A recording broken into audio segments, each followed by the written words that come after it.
What up, what up, what up, man? It's Fathom Got the Juice, man. I'm kicking it over here at Ground 3 Radio with my dog, Mike on the mic. Get with it, yeah! Yo, what it do, family? It's your favorite host, Mike on the mic from the Vibe Perspective Podcast. Tapped on my guys at Ground 3 Radio. DJ OK, man. We back at it again for another Vibe Style Wednesday, another series of interviews, man. Shout out to each and every one of my listeners tonight. Make sure you take the time to like, comment, and subscribe, and share this video, man. We work super hard on all of the content we put out, so we want to make sure that y'all giving it back to us, and we'll give you even better content if we see that engagement. So I appreciate y'all, man. Whole team works super hard, and be sure to call in at 443-377-1872. Again, that number is 443-377-1872. Man, I got to get right to this. I mean, I feel like this is a pretty important interview because, this is a person I look up to. This is a person that, I seen so much energy behind it. I definitely needed to get him in front of me, get him at this table. And, man, I got to get right to it because, listen, man, like this guy has sat with the likes of, like, Nicki, Zaytoven, Bossman, D-Lo, Glorilla, Robin Thicke, MC Light, DaBaby, Moneybagg Yo, Miguel, Anicia, PNB Rock, Greg Nice, Lola Brooke, ASAP Ferg, Amara La Negra, Killer Mike, and so many others. If I keep naming the names, we'll be here till tomorrow morning. I'm telling you,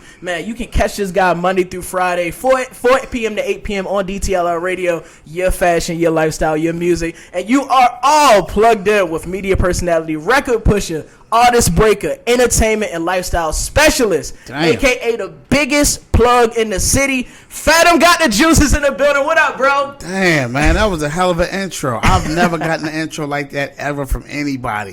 That's crazy. Hearing that shit, I'm like, damn. Yeah. Damn. I did all that, right? Like, yo, in the moment thinking about that, it's like, damn, I did all that? Yeah. Damn. You did. It's so much more. Oh, yeah. It's a lot more. A lot more, man. I'm nowhere close to where I want to be. Yeah. Nowhere close. Yeah, for sure. But man. Salute, Mike, man. Appreciate you for inviting me up here, man. Man, I appreciate you for being here, man. I want y'all to make sure y'all support this brother, man. He been knocking these interviews out. He been doing this thing. He pushing his content. He working hard. He doing something I'm not even brave enough to do. I ain't gonna hold y'all. Like, really had your own shit, your own setup. And like y'all putting this shit out here nonstop. He done a lot of interviews, man. So tap all of it. He even got the mic condoms and shit up here. Listen, I don't have mic condoms. Sanitation, son. Sanitation is important. We don't wear condoms in Baltimore. So this is different right here, all right? No, Mike, what up, though? Yo, it's a pleasure to be here, man. And to my listeners, I gotta say this: who want to learn more about some of the work that you're putting in, some of the work that you're doing, and how he's quenching your social thirst, man, you gotta go over to Fathom Got the Juice 2 on Instagram. That is FADAMGOTDAJUICE, the number 2. That's again FADAMGOTDAJUICE number 2 on IG. As we go through the interview, so we can match the work to the man himself, and make sure you tap in, go over there, follow him, follow all the stuff, and look at the stuff he's putting out because he's really the pusher out here. So you got to make sure you tapping into the stuff that he's tapping in, man. It's a lot, man. It's a lot. A lot of stuff. I got to get right into this, man, because as you can tell, I'm as anxious as possible to get into this interview because, like I said, I really respect the work that you do, and I'm so glad you can sit in front of me so I get the opportunity to tell your story from my perspective. And, I got to say, first and foremost, I mean, just to be completely honest, condolences to your man Drake.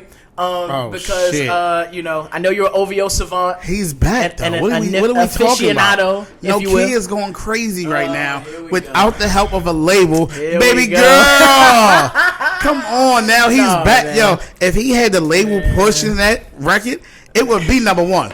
They took the whole album off of TikTok. You know that, right? They did. I know. You know why, right? I know. Because it would have passed all the Kendrick shit. And mind you, listen, I rock with Kendrick like TDE. That's my shout out to my nigga Big B over there. Listen, big shout out. Yeah, I get that, but Drake is still Drake. I don't know, man. I will see. I think the time will tell for us. I mean, right now, we seen number 1 for GNX. We seen all of this stuff behind it. Now, I ain't gonna get into the numbers right now because it's looking kind of crazy. But neither here nor there. We'll see if Drake survives in the next year or so. I want to see that too because I'm my ears to the streets to see whether or not he get back how he was before. He's already surviving. You gotta think he's doing what he's doing. Mind you, he's challenging right now for number 1. Yeah. And that's without the big machine behind it. Yeah. You know what I'm saying? That's without the big machine. Yeah. And the crazy thing is he can't even get the big radio push because they not behind it. It's a lot. I was in New York last week, man, and I talked to some of my guys that, you know, work in them label circles and all that, and the games that's being played is just crazy. It's ugly, man. It's ugly. I can imagine. Yeah, he brought it on himself a little bit, though. Hey, that's a whole different conversation because I agree with you. I definitely do. But, I mean, since you already talked about New York, I think we got to, you know, like I do with every interview, everybody I respect, you know, I want to start from the beginning, you know, originally from like the 80s New York, you know what I'm saying, born in New York, 153rd in St. Nick. That's all right. You know, used to be a huge Mace fan. Oh, yeah. Where did you get all this from?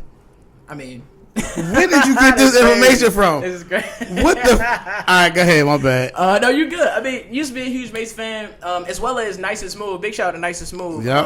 Shout out to your uncle, too, because he had you in New York clubs like 10 years old, right? Yep. You know, I want to talk about that era because it's important to know, you know, that's like the Renaissance era for me, like from, you know, that mid-'80s up until like really up until today, but it was really heavy like in the 90s, early 2000s. Like New York was like the kings of everything hip-hop music, right? And I know being there since, you know, you left around like 10 years old. I think you left in like 94 to go to Baltimore. Yeah. But like up until those are formative years. 1 to 10 is like, yeah, you was outside. Yeah. You know? So tell me about sort of that early beginning of being 153rd St. Nick. Man, yo, it was dope. You know what I'm saying? And not even knowing what it was. You know what I mean? Because it was just life to me. You know what I'm saying? It was regular life to me. And being taken away from that, I remember coming to Baltimore and I was crushed. I'm thinking I'm about to be around nothing but white people. Because like, yo, people that's from New York, like we don't see life outside of New York. Yeah. We don't. And mind you, like, I was well traveled as a kid. Like I went to the Carolinas and Virginias, but New York was like everything. Like it's like, yo, you couldn't wait to get back home, right? So just being out there and that, you know, my uncle was he was rapping and he was around a bunch of people at the time. Then I had a cousin.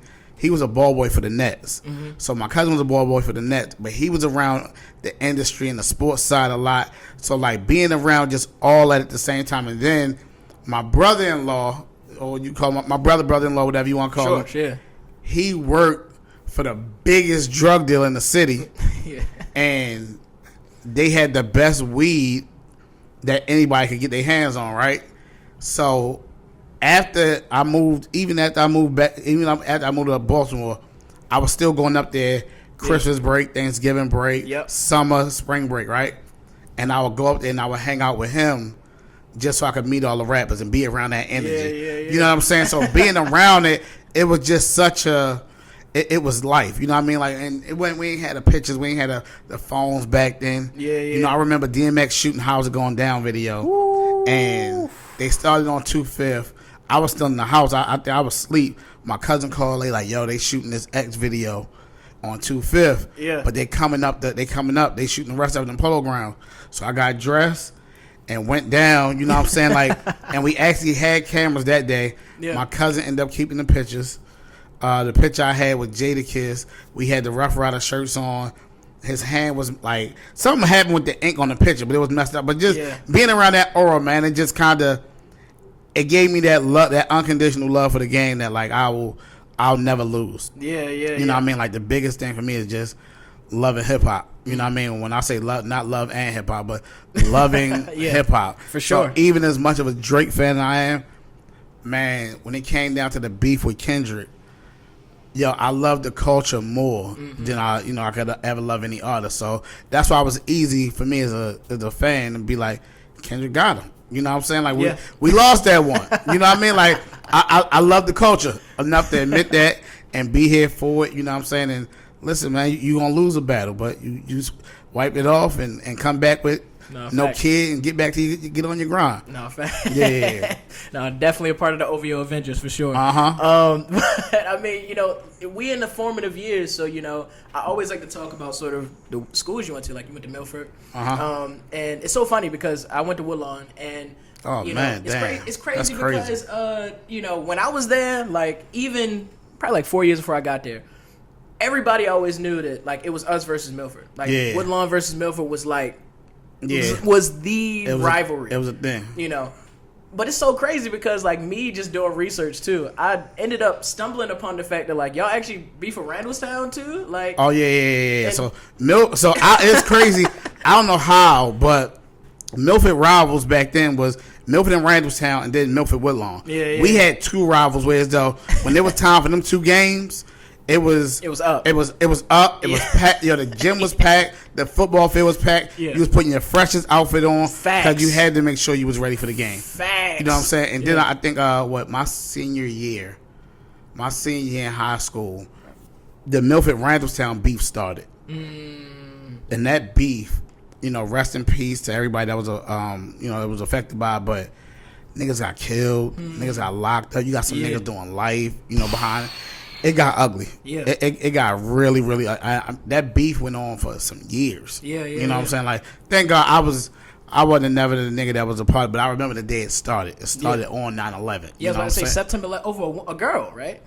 Yeah. I actually have that in my notes. Yep. Over a chick. You know what I'm saying? Like, and nobody, and the beef, it got so far away from that. Yeah. It was like, yo, do y'all even realize this started over a chick? But yeah, I was never involved in it. Like, I knew all about it. I was there when it kind of first popped off, but what my lane, man. I'm loving not a fighter, man. Yeah, that is a fact, man. Shout out to everybody that's fighters.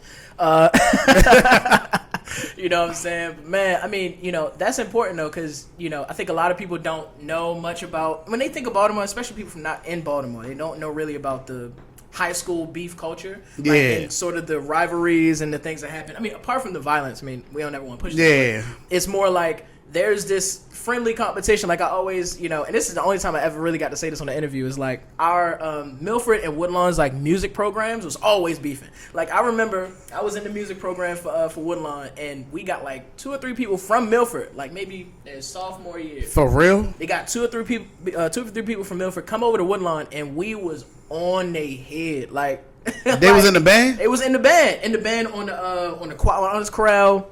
Like, all types That's of shit. Like, crazy. Crazy, right? It was like sacrilegious. Nobody leaves Milford's music Nobody program. leaves Milford. Yeah. Understand Shout music. out to Brianna. Yo, shout out. Mario was in Milford's music program. Facts, Okay, that's a fact. That's a Mario, yes, Mario the singer. You should know let me what I'm love saying? you, Mario. You should let me love you. Yo, Trey Songz almost went to Milford. Almost. Yeah, he went to. We graduated from Old Court together. Yeah. You know what I'm saying, man? Milford put out legends. Tammy Rivera went to Milford. Yeah, she wasn't in none of the music, but she just bad. So I gotta say that. That count. That's on the roster. That count. You know That's what I'm saying? for sure. Big shout out to Ta-Nehisi Coates. He went to Woodlawn. I got a name drop too. You can't be the only one. Who you said? Ta-Nehisi Coates. Who is that? He's what? He's like one of the most prolific writers in like the world, let alone Baltimore. Neither here nor there. Whatever. Never heard of him. Never heard of him. Shout out to Devin Allen too. He spent some time with Woodlawn. You know what I mean? You can't claim Devin. He spent time there. That's not his. He fought a lot of niggas there. That matters to me. For real?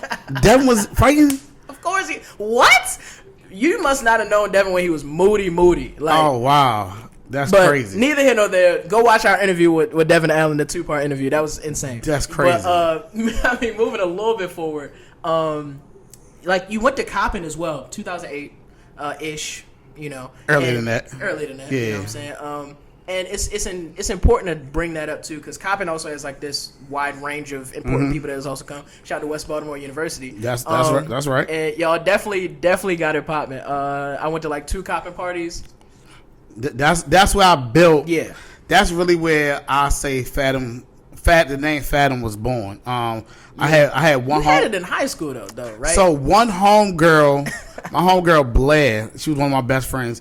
She called me Fathom in high school, but it was just like a little joke between me and her, kinda, and maybe like 2 other people that was like just in that circle. But nobody was really saying it like that. Like because your actual name is Adam. Yeah, it wasn't a thing like that.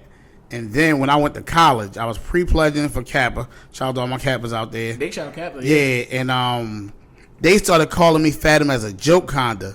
They were saying it, and then like some of my other homies, I was part of an entertainment crew called Megastar that was throwing the parties. So they picked up on the Fathom lingo too, like that's what we call them, Fathom, and it was like a joke. And it just kind of kept going, and then when I started throwing parties, and it was like, yo, we putting hosted by Fathom on there. And then like it was a girl that was like making shirts. She made me a shirt. And after that, I just ran with it. So Fathom was really born at Coppin. You know what I'm saying? It was. I will say, man, college was special. I pushed the college.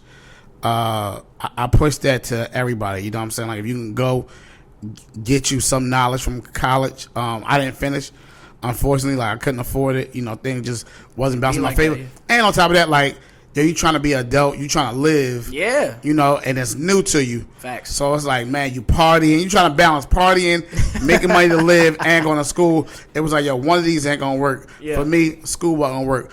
All my homies graduated though, except for one. Everybody else graduated. It'd be like that. Now a lot of them niggas cheated. Of course. A lot of them niggas cheated through school. But nigga, like you know, college, you could pick what time your classes are. Yeah. So I'm like, yo, I'm gonna pick these early classes to get it over with. Yeah. Not realizing like, yo, I'm gonna be partying the night before. I was gonna be partying the night before. Wake up late. And I was gonna wake up late and then go straight to the caf and then go back to the room to go to sleep. Yeah. And then go to whatever little part-time job. Yo, it was just a crazy time. But I had some dope times at Coppin. I met lifelong friends. Yeah. At Coppin. I mean, some of my best friends to like my brothers, like niggas that I'm closer to them than I am my actual brothers. You know what I'm saying? Like we really. You have 3 brothers, by the way. Yeah. 2. 2? Yeah, okay, 2. Yeah. So it's like I'm closer to them than I am my actual brother. Blood brother. Yeah. No, I agree. I mean, you know, at HBCU grad myself, like Where you went? I went to Howard. Oh shit! Yeah, Fire. Yeah. HU. Okay. You know, we'll get there in a second. The bougie college. The bougie college bougie is crazy, shit, son. Hey yo. All right, neither here nor there. But I know that feeling. Like that's really important though, because you know I think that's one thing that I think gets looked over a lot. We talk about academics, we talk about partying, we talk about sort of this networking lifestyle, but I think college is one of the places you meet like-minded individuals that you will live the rest of your life with. Like my best friend from college, he live in Baltimore now. Like we still as close as we ever been. And those are the things you pick up when you're in school, specifically at HBCUs. Because I know that like black people really stick together. Yeah, for sure. Like, you know, we build entire careers off of just relationships like that. You did briefly mention like you was doing parties. Shout out to ExtremeNightlife.net. Oh man, ExtremeNightlife.net. Dog, let me tell you something. What's just crazy about that, right? Man, my guy, one of my mentors, man, I'm always gonna show that love. Rude boy, Kevin. Mm-hmm. So he has Printworks, but he also has Collegiate Lux, right? Yeah. And like I watched him build that business up. I helped him build that business up, like from the ground, you know. And I'm super proud of him. But we were so damn dumb back in them days because ExtremeNightlife.net for us. Like we a crew, we throwing these parties, and we the first ones that's uploading pictures from the party on the website and letting people comment, and it would go crazy. They'd be beefing in the comments sometimes. They going in on the people, they going in on girls. The whole time there's a white man named Mark Zuckerberg. I know. A few states up. Building Facebook. Hurts. And we down here building a party site. He's building Facebook. And he's not even a social person. Yeah. He's building Facebook. We building part. Oh my gosh. Yeah. I know it hurt. It hurt me. Niggers are stupid. Like we never look at the bigger picture. Yeah. You know, we never even thought like, let's just make a platform for everybody. Yeah. You were making social media because social media was really. We could have had a Black Planet. Facebook.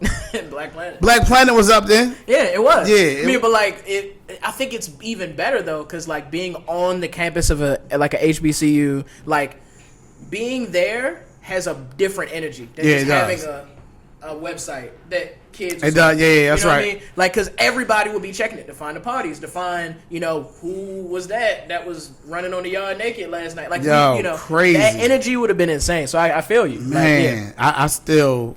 We still kick ourselves in the ass about that. I just watched over CIAA. Yeah. I just watched Tricks and Zeke throw a bunch of parties. For CIAA. I just watched Rude Boy go crazy with Collegiate Lux. Yeah. And I was just like, damn, we wouldn't be doing none of this if we just started the Black Facebook. You know what I mean? Yeah, real it shit. Could have been the Blaze Book or Blaze something. Book. Yo, it would have been crazy. Facebook for Black people. Book. The little Black Book would have been crazy. The little Black Book for Facebook. Oh my God. Man, I wouldn't have been able to talk to you. Yo, and just think, if we just went to, he was doing all the PWI, if we did all the HBCUs. It would have been crazy.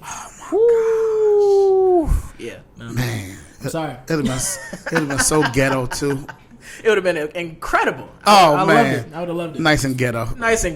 But Damn. I do want to talk about sort of at this. So there's a couple things that happened around this same era of like copping, and sort of going like 18, 19, 20-ish. Like you interned for Unruly as well around. I want to say you were like 20.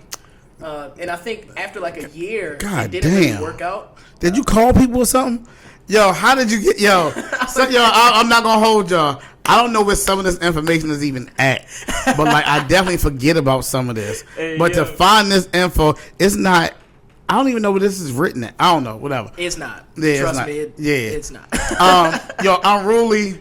So it's crazy. So me and one of my best friends to this day, Jelani. Jelani was tight with Quick, and we was kind of like doing street team back then. And all that. So Quick and Rico was like, "Yo, we gonna take them to Sean." I couldn't remember if it was Quick or Rico. One of them said they was gonna take us to Sean. I don't know who the hell Sean is. I don't care. Like, and at the time, I shop at Changes. Yeah. So I'm not even really thinking about Unruly. I mean DTLR like that. Right. So we end up taking a ride. We go out there on one random day. I never had a car. No, I did have a car. But I think we got in Jelani car. Either way, we go out there, we follow Quick and Rico.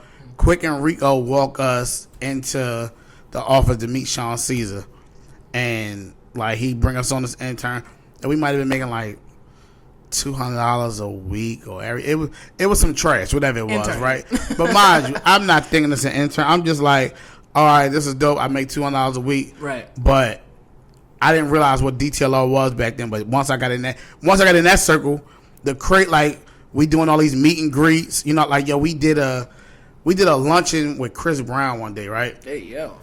So we in this office, me, Jelani, two other people we all worked in the same office. I'm building at the time DTLR's database, their email database on Constant Contact. So it was like a bag of emails. Like emails were new. So it's a bag of emails. I'm just typing these emails in, and they're like, "Yo, dude, Chris Brown come in, this, that, and the third. Cool. Will Rock come there and tell us." Bet. Chris Brown get there. We go in a little conference room. They feed us like these little box lunches. It might have been Arbonne Pain or something. It was something. It was something simple, right? Yeah. Dave and Buster's wasn't even Dave and Buster's yet. It was Jillian's. So mind you, we go over there. We go in the conference room, right next to our office. We go in the conference room. We sitting there. They introduce us to this kid. He's with this lady named Tina Davis, and we just sitting there. We like, we listen to the music. We like, all right, this cool, this cute. Okay, cool, this cool. So after we listen to all the music, we kind of all just sitting there. And our whole thing is, man, we trying to get off on time so we can get home early. You know what I mean? Or beat this traffic. Right. So, that's cool. All right, yo. Get out of there, right? Go back in our office, and I finished doing my emails.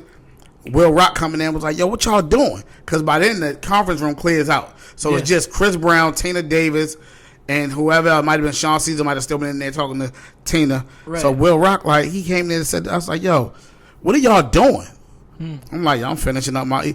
He was like, "Yo, he about to be the next Michael Jackson. Y'all are tripping. Get y'all asses back in there." He wasn't wrong. And I'm like, damn. All right. So we go back in there and we kicking it with him. You know what I mean? Like, he tell us he like basketball. We like, yo, let's go to Jillian's and let's go one-on-one. So we talking. We having this whole conversation, kicking it with Chris Brown. Yeah. Dog, I promise you, that shit was like July.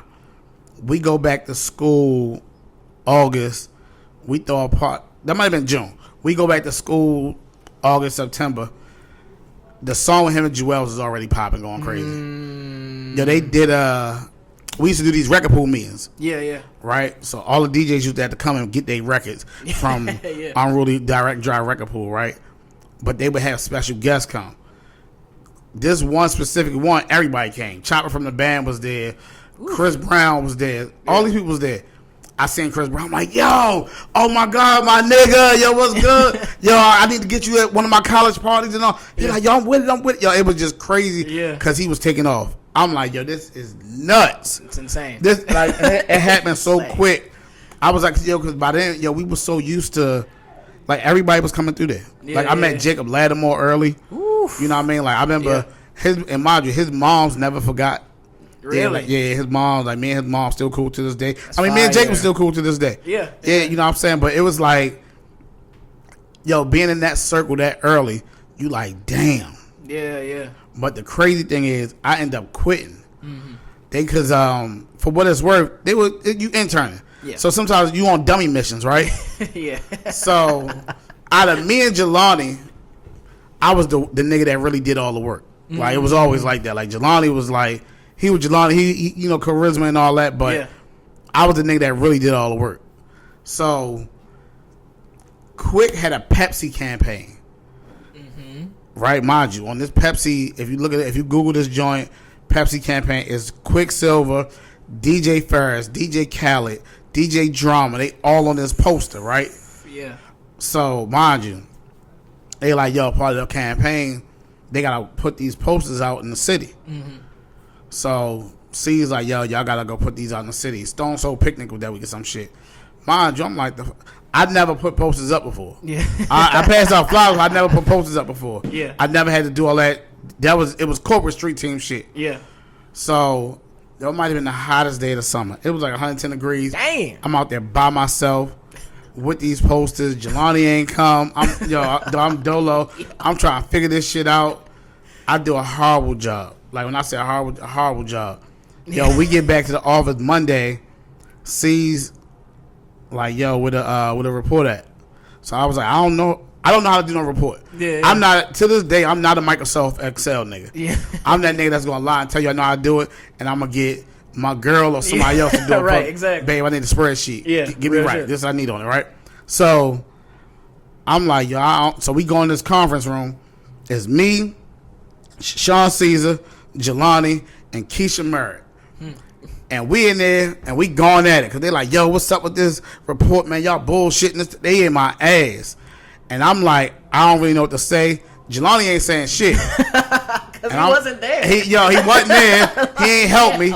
So I'm like, dog, and mind you, I'm trying to defend myself. Yeah. But I can't because I'm dead wrong. Yeah. So I was like, yo, hold up. How about we just do this? How about I just step away? Like, I'm in over my head at this point. Yeah. I'm not built for this yet at this point in my life. Sure, yeah. But let me step away so at least we can keep the relationship. So we can still be cool later on in life when we cross paths and there ain't no bad blood. There ain't no, you know what I'm saying? Like, I'm a hard worker. I just didn't know how to do this work that y'all was asking. So he was like, yo, you sure that's what you want to do? I said, yeah, I'm cool with that. So he was like, all right, bet.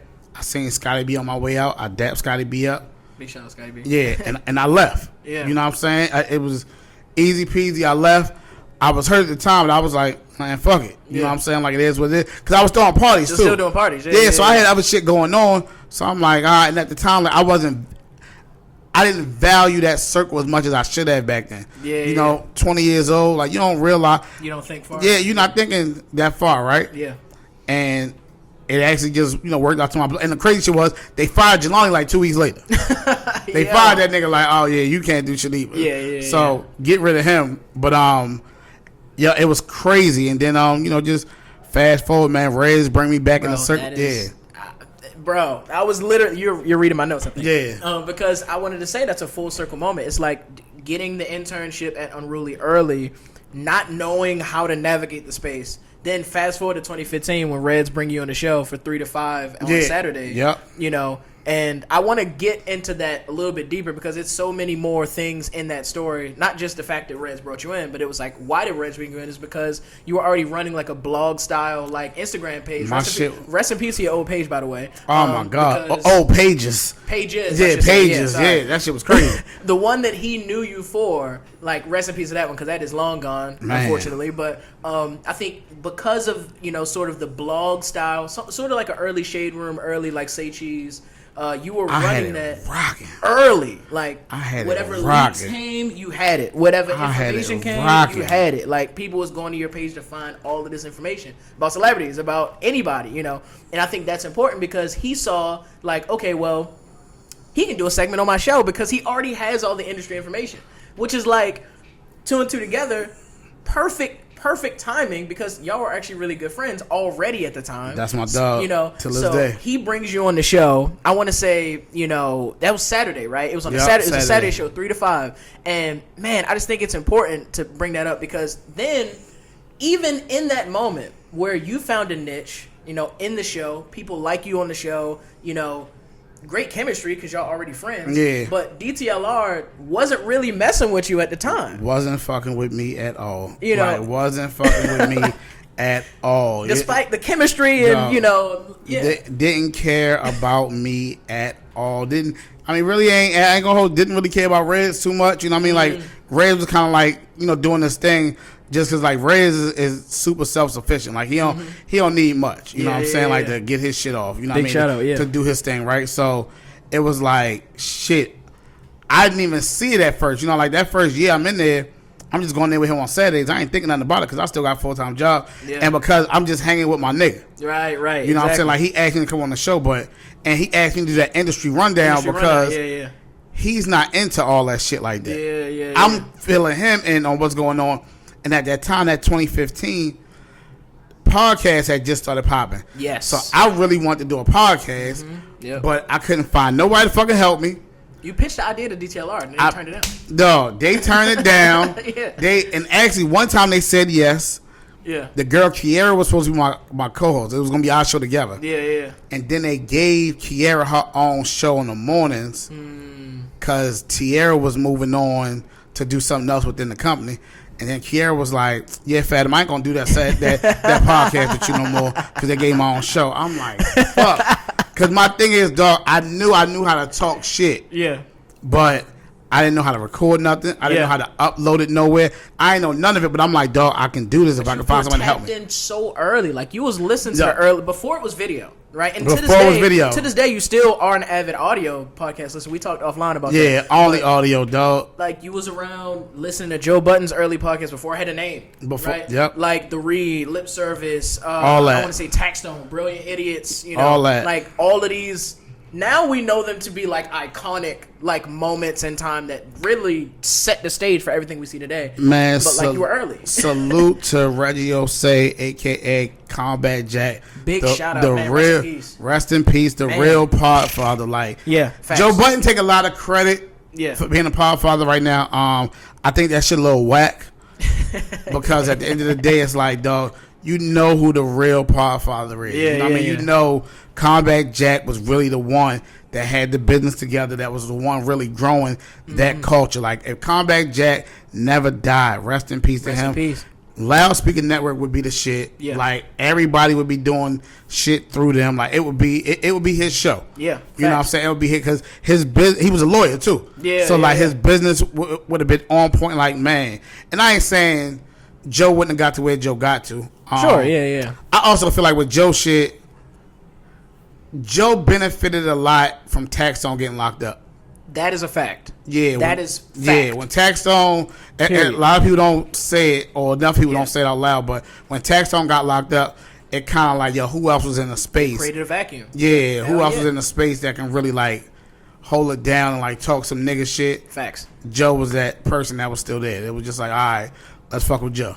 Perfect place, perfect time. Perfect place, perfect time. At the end of the day, you just gotta keep going. Yeah, just gotta keep going. And it's a full circle moment even there, because I think that also relates to how you ended up getting your own show on DTLR. But we're not gonna get there yet because that's a little bit further down. Because I still want to talk about, just the fact that you're there at DTLR.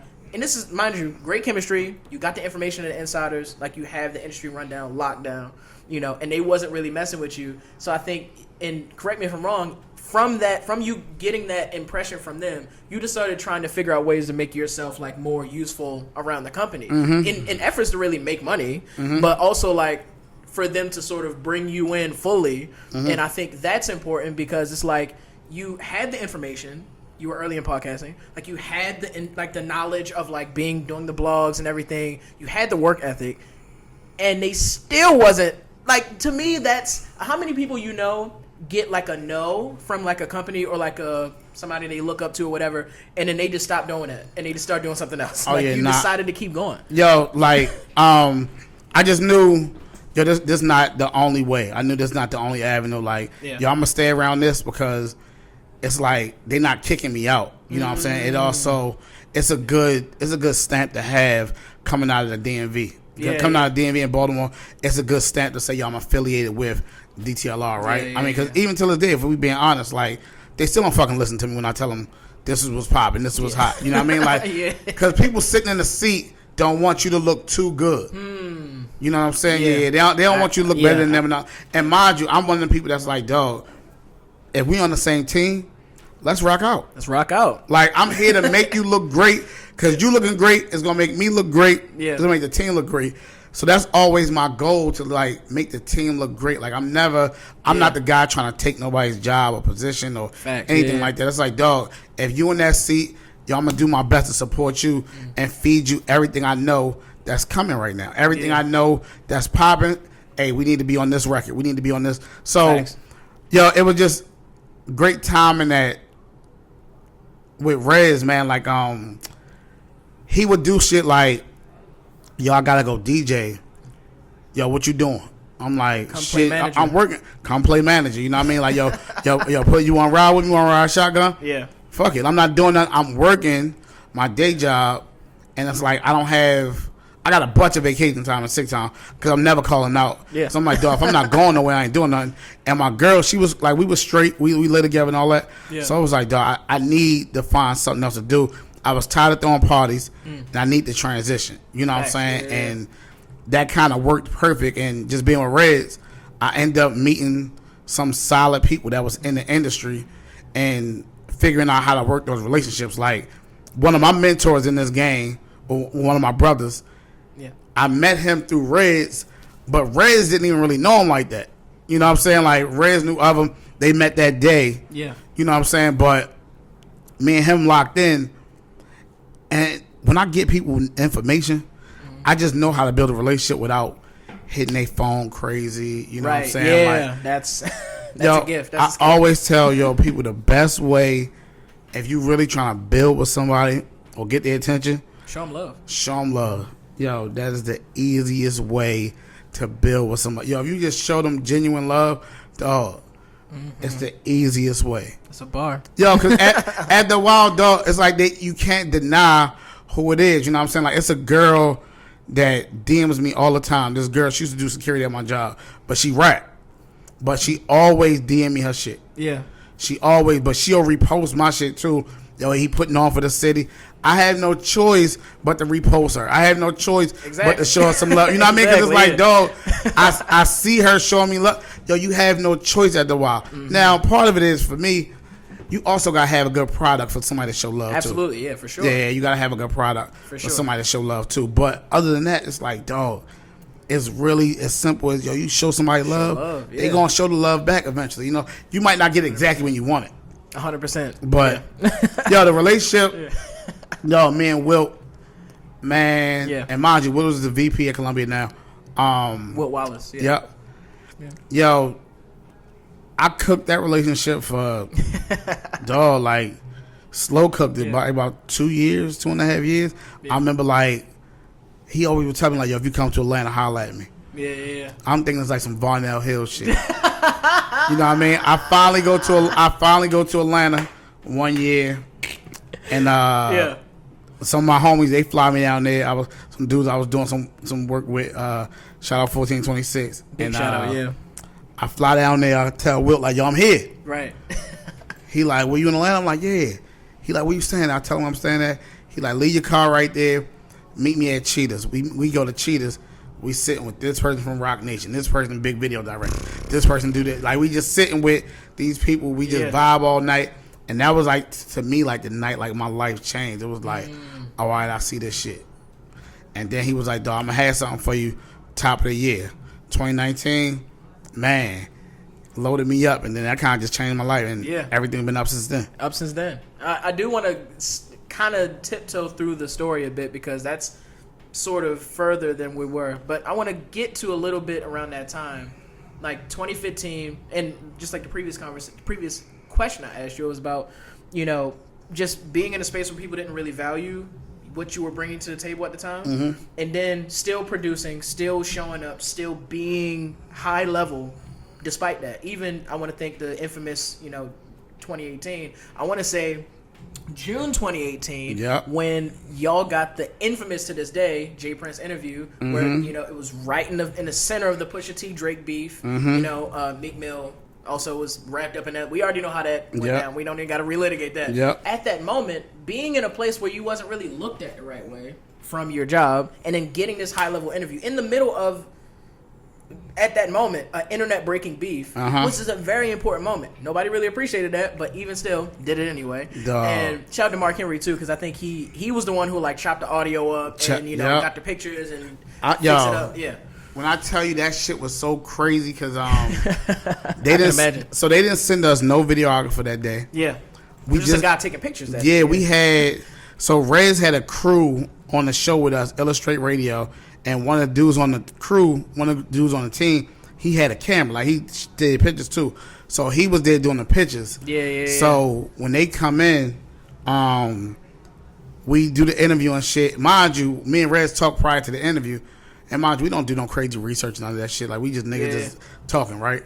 So, we like, dog, we got to ask him about Good at what you do, though. Yeah, you know what I mean? We was like, yo, we got to ask him about the Drake shit. Yeah, of course. So, we was like, all right, bet we going to ask him.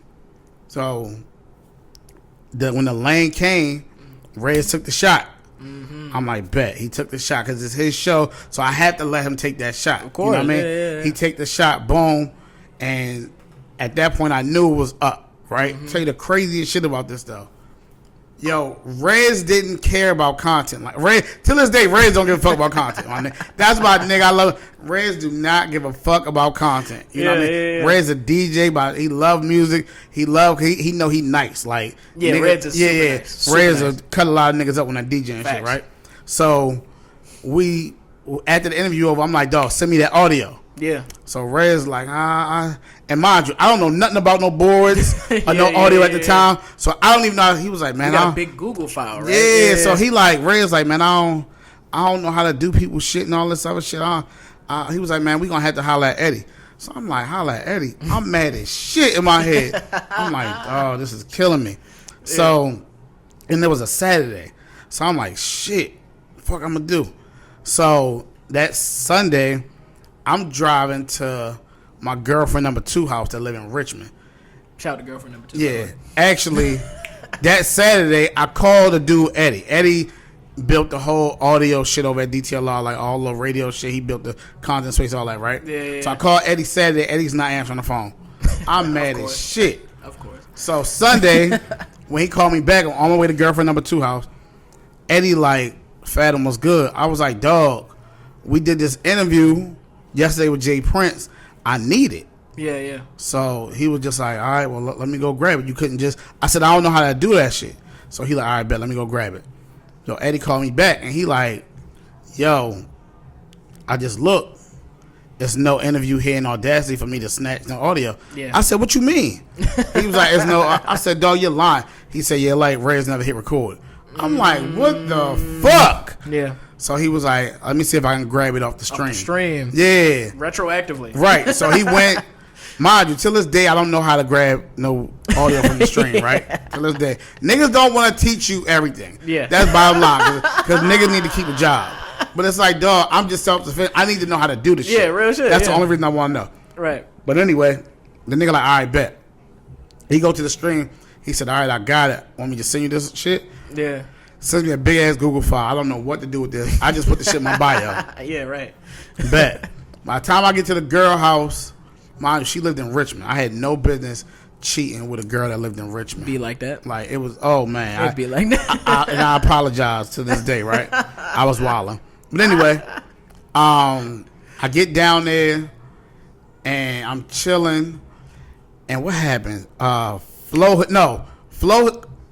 What happened? Mark called me first. Yeah. Mark was like, yo, you got that audio? And I was like, yeah, but it's a Google file. I don't know what to do with this shit. So he was like, man, send it to me. I'll chop it up for you, right? I got you. I'm like, oh, I love this nigga, dog. So then he was like, yo, you got some pictures? I was like, yeah. So I had the pictures from the dude. Yeah. Bet. So I sent Mark everything. Yo, probably like an hour later, Flo called me. Flo like, yo. You got something from that interview? Flo like, yo. Hey, yo, where the audio at from that interview? Yo, you got something from the interview yesterday? Yeah. With Jay Prince? He said, yo, because they talking about it right now on Twitter. Yo, I'm about to make you niggas famous. Yeah. I was like, bet. Mark about to send it to me. Yeah. Call Mark. I said, yo, I need that shit now. Yeah. Flo about to post this shit on Twitter. He was like, all right, bet. He sent it to me. I sent it to Flo. Flo post that shit. They go crazy. Mind you, I go back to doing whatever I'm doing. Of course. The nigga Flo called me in like an hour. like, yo, check your Twitter. Yeah. I check my Twitter. This shit is crazy. Mind you, same day is game 1 of the finals. Oh my between God. Cleveland and Golden State.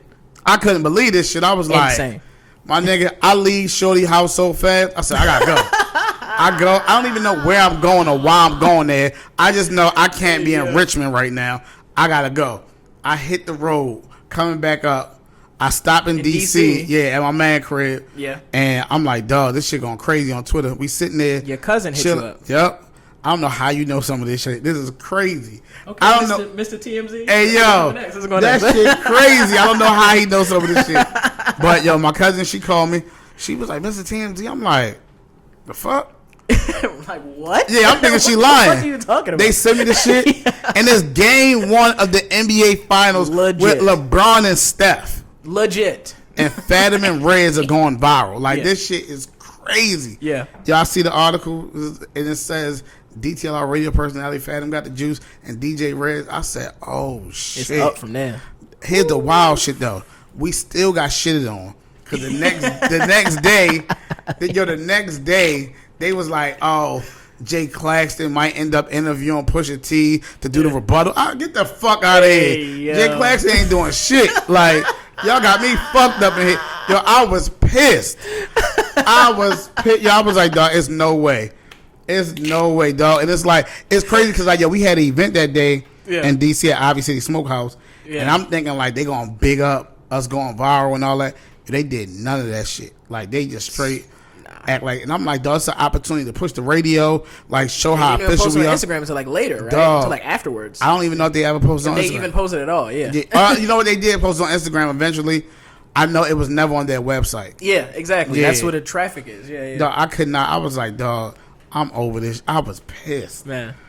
I was pissed, but it's a part of the story. It's a part of the story. From the audience perspective, I think they needed to appreciate the fact that, like, you were really up against adversity. Like, a lot. There, and just doing your natural job with Reds, killing it, killing interviews, getting a crazy, incredible moment. Like, groundbreaking, internet-breaking moment. And even in that, you still didn't get the love that you thought you deserved from that moment. Nope. Because, and I mean, at the end of the day, it's like, dog, like, the people...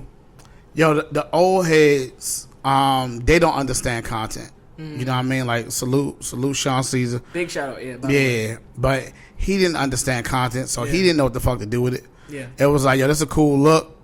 You know what I mean? Like, and the thing is, it was driving the company money and everything. Because people was having to go look on the website. Right. They looking for the interview. You can't find an interview, but you find sneakers. Yeah, everything else. Yeah, so you getting these clicks. I knew a nigga that was on the digital and e-com team, so he was letting me know, like, yo, we still getting all this shit from the interview. So it's just like, damn, you know what I'm saying? But nobody was really seeing it.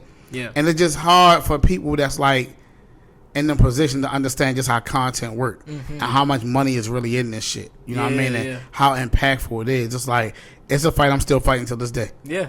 Yeah. You know, so the good thing is the world has caught up. Yeah.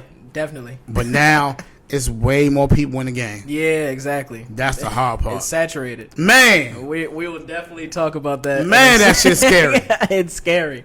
You know, just to be in the same conversation about, like, sort of not getting the respect, not getting responsibility that you sort of deserve in this moment, especially being cogent in that moment, getting a big moment from the interview. Like, that's a difficult thing to do. I think people don't really appreciate that. And I think people, you know, might even listen to you every day and not appreciate, like, how much, like, mental effort it goes into, like, creating a moment. Yeah. You can't just walk in and do it. You got to be kind of trained, skilled to do it. I'm still working on it. You know what I mean? So it's like, you know, and even in that moment, right? Like, this is actually still around the time that, you know, you're going to BET Awards, right? And, like, you're not going on behalf of DTLR initially, but then they like, wait, you going to BET Awards? Like, no, we're actually gonna make you like a radio host. Like, we're gonna put you in a radio room. Also, shout out, you know, King Flexa. Shout out Jay Claxton. And I heard they had really good food back in the day, in the radio room. Oh man, that shit was yo. When I tell you that shit was awesome, like, man, just me deciding to go, right? I'm like, dog, I think it's time, right? I call Wilt. I call Amir. I said, dog, I'm thinking about coming out there for BET. I never been. Right. You know, the prior years, 2017 and 18, me and Ray are sitting in the studio, and I'm watching my timeline change. You know, so I did this thing where if you my friend on Facebook, you don't need to be my friend on Instagram. Okay. I don't need to follow you on 2 platforms if you're not in my industry. Like right now, I'm trying to lock in with people that's in my industry. I'm trying to learn. I'm trying to make sure I'm at the places I need to be at and building who I need to build with. Facts. So if you're on Facebook, I don't need you on Instagram, right? So I called Wilt and I called the mail. I was like, "Dog, I'm thinking about coming out there for BT. I'm about to book my ticket." And they was like, "Nah, I think you should come." Yeah. So both of them was like, Wilt was with Warner at the time. Mail was with Interscope. They was like, "Yo, I definitely got some work for you." I'm like, "Bet, works out." Cool. Bought my flight, $400, Alaska Airlines, round trip. Got my shit, and I was like, let me at least let DTLR know I'm going out there. I'm coming out there too. So, and it's crazy because like I told Reds, and Reds was just like, man, I don't feel like I should have to foot that bill. Yeah. For BT. And mind you, Reds is on top 10 radio. Yep. He got all these relationships with all these niggas. So at the end of the day, like I understood where he was coming from. Like, dog, Yeah, for sure. I shouldn't be paying to fly myself out there. Somebody should be flying me out there. Facts. I also knew I wasn't in his position to say that shit. So I got work to do. I gotta do what I gotta do. I gotta invest in myself to kind of set myself apart. I'm getting shitted on around here. You know what I'm saying? Like I ain't getting no love in here. Yeah. And I'm starting to get some traction in this industry. So let me go out here to the industry. Let me go to the Super Bowl of this shit. Facts. So I go tell Sean Caesar, like, yo, I bought my flight.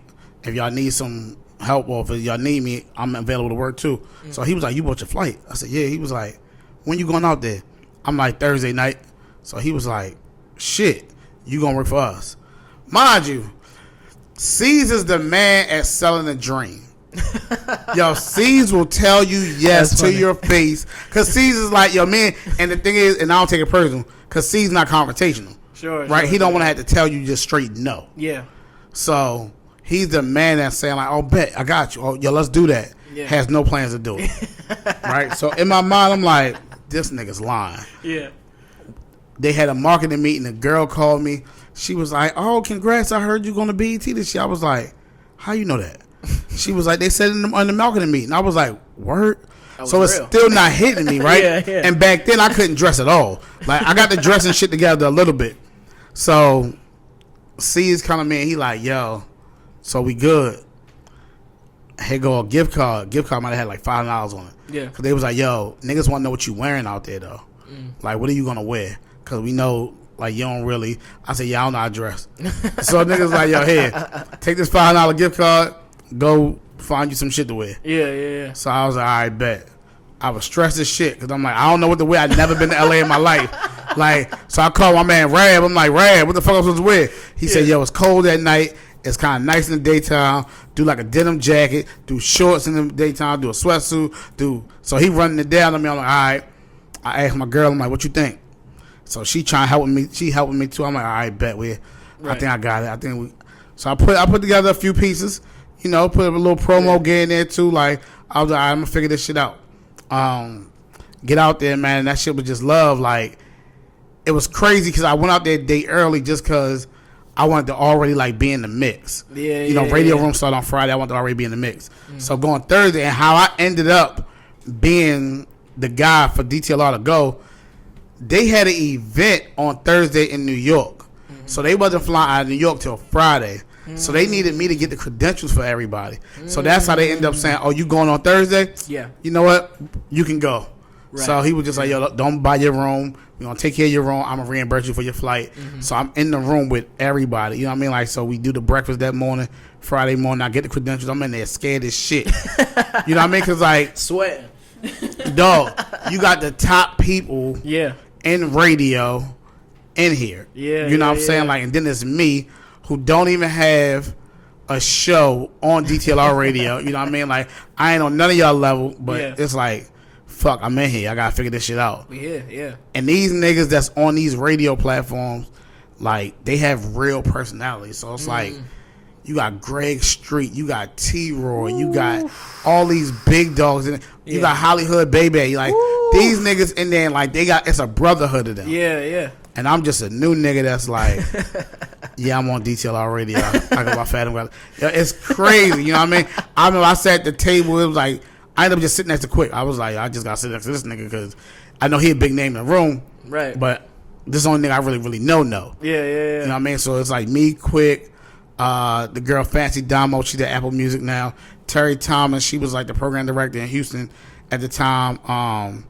Who else was at the table? I feel like Persia Nicole was at our table. I don't know. I know Kelson was in there, but it's like, man, I'm in there nervous as shit. Yeah. Because like everybody had to go around and introduce yourself and all that. Yeah. But it ended up being a great fucking trip, man. I learned a lot. Like I visited some labels. Like I had some meetings like that. That trip was the trip that was like, yo, I belong here. Yeah, like I'm good. And after that, man, it was every year. Yeah. I mean, and that's important too, because like that starts building your resume, right? Like I think BET Awards was already like an incredible resume, but like now you throw the Grammys on there, right? And that's like it's not just a resume builder. Let me not just say that. Like it's the fact that you were valued enough to be invited there because the work you put in before you got there, and then when you're there, you're putting in work as well. Yep. It's like you actually do, like you said, belong there. Right, like first of all, I do have to ask you, like the first day that you arrived at like the Grammy weekend, like I know I would have been shitting myself, you know, because I think you had put it in such an incredible way that I can't take credit for this myself. I think you said like BET Awards is like, you said it was like Super Bowl, but it's like everybody who was anybody in hip hop is in BET Awards, but like the big dogs, the bosses. This is the Super Bowl of the bosses, a management level. Executive level people at Grammy weekend. This is a different animal. This ain't that nigga shit. I'm gonna tell you what's crazy. So the year I went to BET, right? That was 2019. Yeah. So the next year, I'm thinking Grammys. So I say to Wilt, I said, dog, you think I should do Grammys next year? So he like, yo, slow down. So that's one thing I love about my circle, man. Like, people are honest with me. Ain't nobody gonna sell me no dream, right? Caesar sell a dream. But like you kind of gotta know when Caesar selling the dream, right? Right, yeah, you gotta know him. Yeah. So I'm like, dog, should I do Grammys? So Wilt tell me like, I ain't gonna hold you. Like, nah, I don't pipe down. He was like, I've seen executives get left outside of parties. I've seen niggas not even know some shit was going on. Like, that's not what you think it is. You know what I mean? Like, Grammys ain't like BET. BET, niggas can move around. Right. Like you can swindle in yourself into anywhere. Like a big ass Outlook form goes out with all the events on it. All the parties and everything, yeah. And you can swindle your way into all them shit. Right. Everything, get there early enough. Everything's free. You know what I'm saying? Like it's easy, right? Right. Grammys is not like that at all. So that shit is a whole different monster. So that first year, Grammys, I had a good time. I didn't hit a bunch of events. Yeah. But I did have a good time. Got some content, met some people. But it definitely was what Wilt said. Like, dog, this shit ain't that. Like, this shit ain't. It ain't just like, yo, you know a nigga, but that nigga can't even get you in. Yeah. You know what I mean? That nigga happy he getting in. Right. You know what I'm saying? Like, it's that shit. So like that year, like, you know, when we got the invite to go out there. I got approved credentials. Like I was hyped because it's like, dog, this ain't that. Like this is a different. And now, like I'm a regular at Grammys now. You know what I'm saying? I didn't go this year because of the fires. Right. Yeah. No. Prayers to everybody out there, man. Yeah. I didn't go this year because of the fires, the events, and all that. They cut a lot of shit. The shit that they did was only like the top tier people. Yeah. Going out there, it was like the top of the top. I considered it like I was booked. I had my flight. I had my room. I had everything. Yeah. And at the last minute, I was like, nah, I don't want to go out there and be chasing niggas. Yeah. So one thing you don't want to be in this game. I mean, one thing I don't want to be in this game. I'm different from some niggas, but I don't want to be too thirsty. Yeah. Some niggas, that thirsty shit works.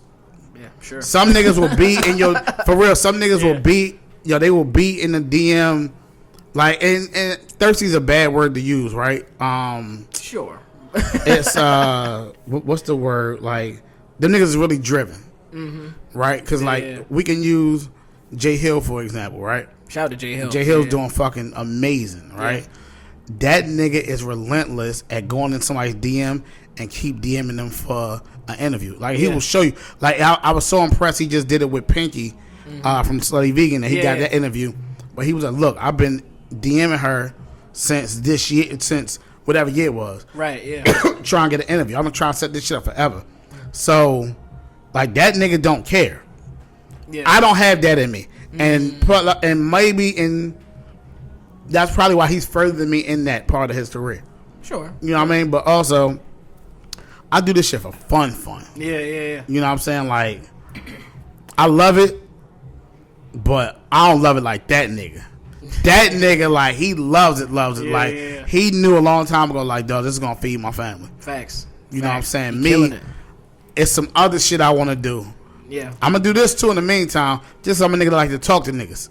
Yeah. So, I'm going to have fun with this, but that nigga's different, though. Yeah. No, for sure. And I think I always like to, you know, for the audience perspective, like, look at these moments where it's sort of like the opposite sides of the coin. It was like, you know, not being sort of respected, you know, in your job at home, and then going to a place where you're valued really highly. And it's like, that's yesterday versus the next day. Real like, shit. It's literally a flip of a coin. And I think, you know, those moments are very formative for us because it sort of tells us where we are. Like, it gives us a moment where, like, look back on, like, I did work my ass off to get here. I deserve to be here. But also, like, I'm not being valued. You know, I bust my ass to get here, right? And I think we need moments like that to really tell us during our journey, like, yo, like, don't get it twisted. Like, you belong in this room. Real shit. You know?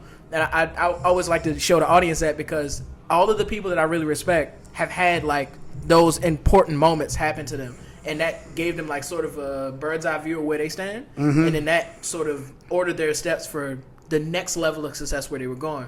You know, I mean, and this is just on my mind and I think about it. Like, I know, you know, there was a certain moment where you wanted to sort of get away from sort of the, how should I say, the reputation of what, like, the early blog style person was representing. Yeah. So to speak. And I know it was like two moments that I think really affected you. It was like one where you were with Tay Cobain. I think you went to Jersey. You were messing with Nelly. Yeah. And then the second one was in New York with, like, Lil' Kim and Fab at the video shoot. Yeah. And I think those two moments really, I mean, of course you can expand because it's where the your hell story. did I say this at? I said it somewhere publicly because it's crazy you know this information. It's crazy. But I think I would love for you to expand, but, you know, I know that those moments really put in perspective for you of, like, okay, I need to start going in a new direction from this because how I'm perceived, even though I'm not what they think, you know, how I'm perceived isn't what I know my value is, isn't how hard I work, isn't, you know, none of these things that I know about myself. So let me go in a different direction to now show everybody what I can really do.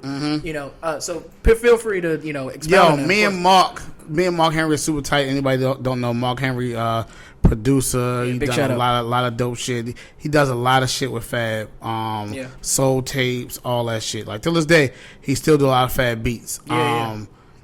Him and Lil' Kim tight. He tight with a lot of people, right? Yeah.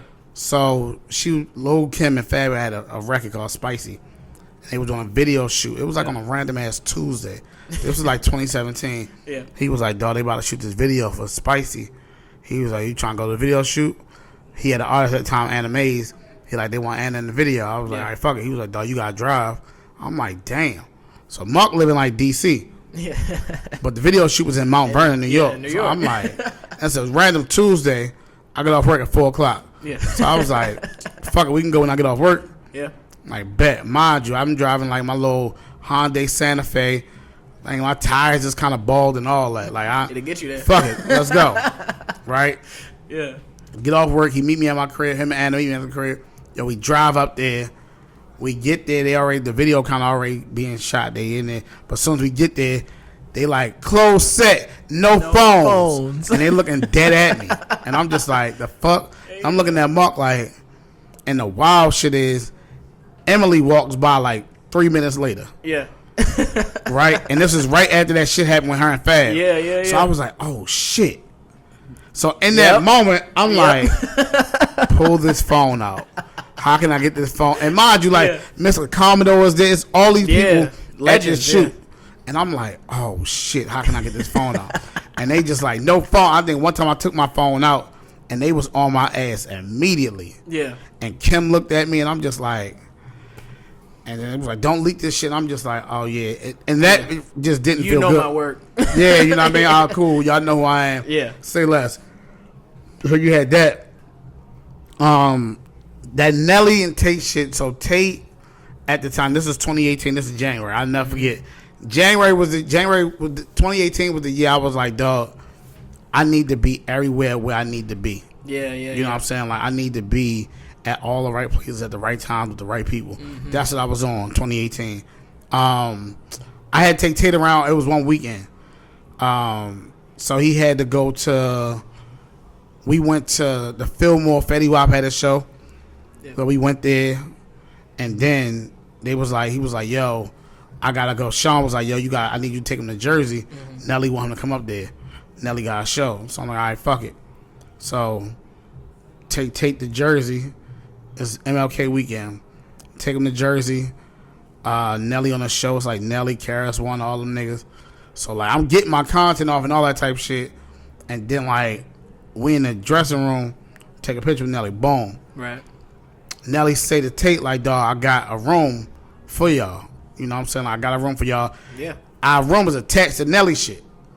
So I'm like, all right, mind you, Nelly coming off this sexual assault case and all this shit. So he in his own little trouble. Yeah. So I'm like, all right, bet. So right. Cool.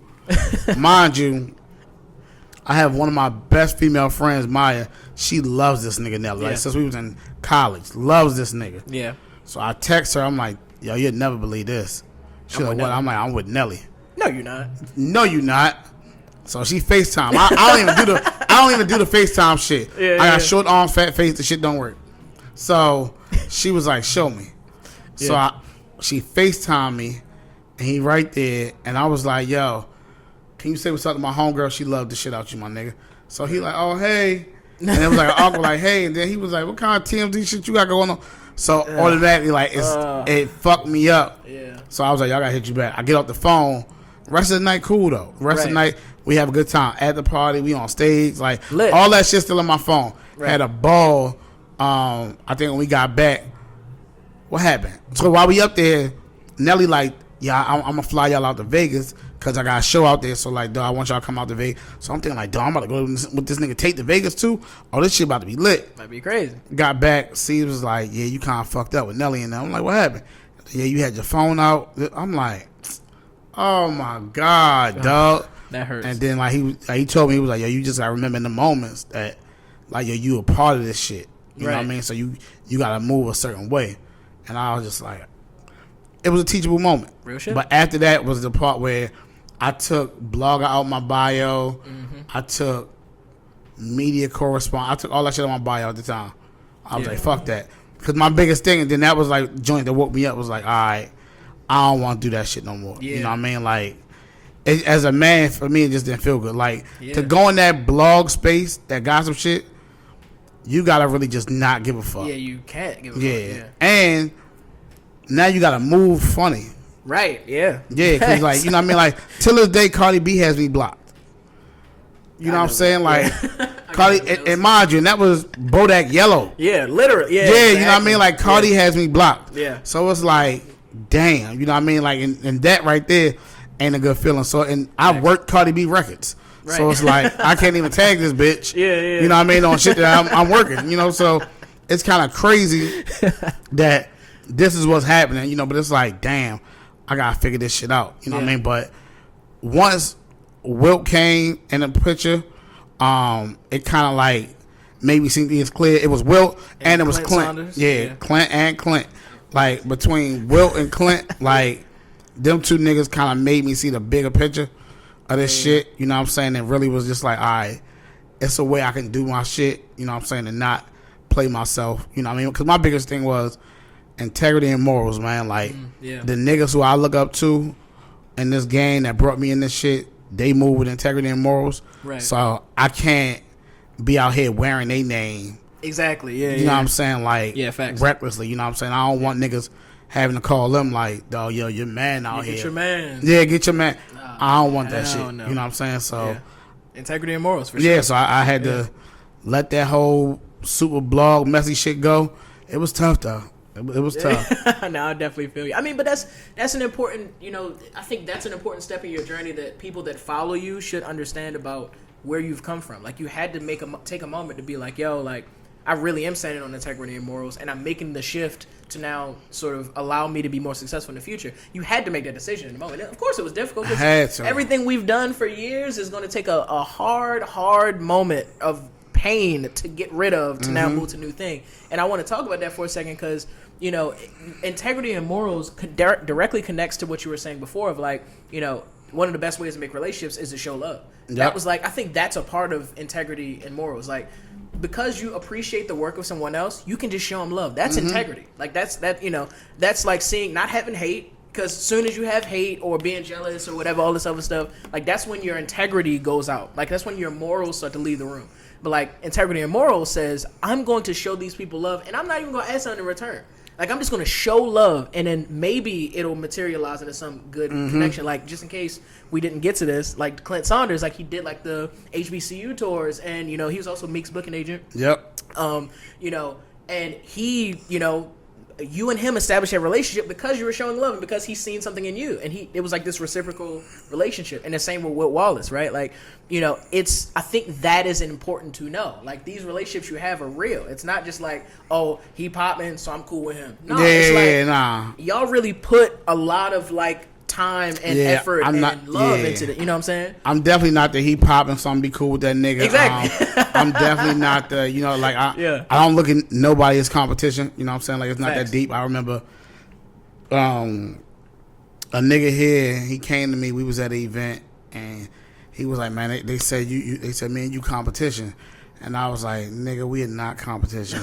Like, first of all, I'm 10 years older than you. Let's start there. You know what I mean? I got you out a decade, my nigga. And secondly, I'm going to help you more than I'm going to hurt you. You know what I'm saying? Like, I just don't view it like that. Like, everybody going to get what they want to out of it. You know what I'm saying? Like, if you just move with integrity and morals and really love this shit, like, I don't mind showing nobody no love or passing the number off. If there's an opportunity there for a nigga, like, I don't mind, hey, do this. Like, man, like, I'm currently... this year, like, I'm not trying to host the HBCU tour. I think my time doing that shit is past, is over. I had a ball doing it. Killed it at Howard. Yeah, you know what I'm saying? Like, but I'm ready to, like, give that shit to the next person. I already kind of told DTLR what I think they should do with the shit moving forward. I gave them the whole plan, what I think would be the next step to, like, take that shit to the next level. Yeah. Because we do it, and it's fun on them campuses, but for me, it's not getting the love or the eyes that I wanted to get. Yeah. So to get the eyes that I want to get, I know what needs to happen. I just need them to trust me and rock with what I'm saying. And it's not even gonna cost a lot of money. I'm that guy. Like when it's my time to get up and move on, like I can feel it. Like I'm not gonna sit there and just hold the spot just cause. Like that's just not me. And it's some dope niggas. Like for example, Baltimore City. Rex and Parks and that whole thing. My homegirl run the shit, right? She deputy mayor.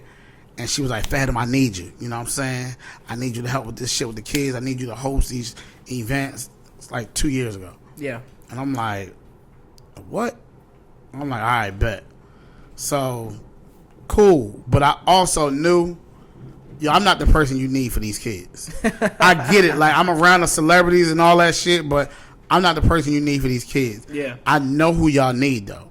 I'm going to bring y'all the nigga y'all need. You know what I'm saying? I'm going to bring y'all the host and the DJ y'all need that's going to light this bitch up. Facts, yeah. And Baltimore City Parks and Recs is going to look cooler than it's ever been. Yeah. I brought in Reckless. I brought in Lou. Shout out to you, Reckless. Yeah, you know what I mean? I brought my niggas in. And them kind of niggas keep me on my toes. You know what I'm saying? Them kind of niggas really let me know what's going on out in the street because I'm not going out no more. Like, it got to make sense for me. Facts. You know what I'm saying? And it's fucking annoying when I go outside because everybody, like, they want to talk my ear off. You know what I'm saying? Like, they want to talk my ear off. They want to tell me how they need an interview. They want to tell me how I need to hear their record. And it's just like, dog, if your shit was that hot, I would already know about you. I would have been reached out to you already. Yeah, you know what I'm saying? Like, I don't have a problem doing that, because I'm also not a nigga that's like, I'm not taking money for spins. I'm not taking money. Yeah, I don't really. I'm not a fan of taking artists' money, right? Yeah. Especially the niggas who I know that really don't have it. Because if you give me $500, like you really gonna press me out for the next year. Facts. Like, I tell you, like, yo, this is the play. We doing X, Y, and Z. Right. Like it could be like, yo, I'm gonna get you on some shows. I'm gonna do this.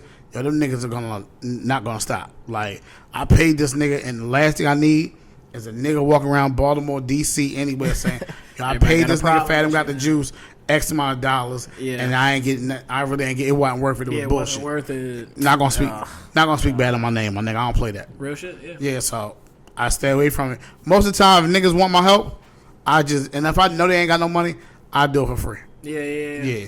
Even some of the niggas who I know got the money, I do it for free because the niggas I know got the money, it's hard getting the money out them niggas. So it's like, dog. That's a fact. It's like, dog, what you need me to do? Yeah. I got you. Right. That's it. Yeah. I get the money from the companies. No, facts. I mean, and that's, man. I mean, I know for a fact that people have seen the amount of things you've done and know that, like, you got this wealth of knowledge. So, of course, they probably like, oh, man, let me see if I can, or let me ask advice, or let me, because I know, with the small amount of information and experience I have, I've gotten that. So it's like, I know that at your level, your phone is being off the hook all the time because people want to get a piece of whatever that is. And, but it's not for nothing, right? Because I know, we talked about a few of these events, but like you've been to so many things, been in the rooms with so many people, like, CIAA, we just celebrated CIAA, Rock Nation events, label parties, listening parties, Grammys, BET Awards, Broccoli City, community events. Yeah, like, all of like literally whatever you can think of where there are important players in the room, you're there. Mm-hmm. So I kind of get where they're coming from, but I also appreciate you saying what you said because, a lot of people don't get the sort of perspective of the person who has to sit in the seat that receives all the calls, right? Mm-hmm. So I think that was an important thing to say. But speaking of CIAA, you was just at the, Javante and Lamont Roach fight. Yes, sir. Barclays. Yes, sir. Holy shit. I know the Yes, Barclays sir. is, I've never been, but I just know that it's a different energy in that room. Like that was my first fight.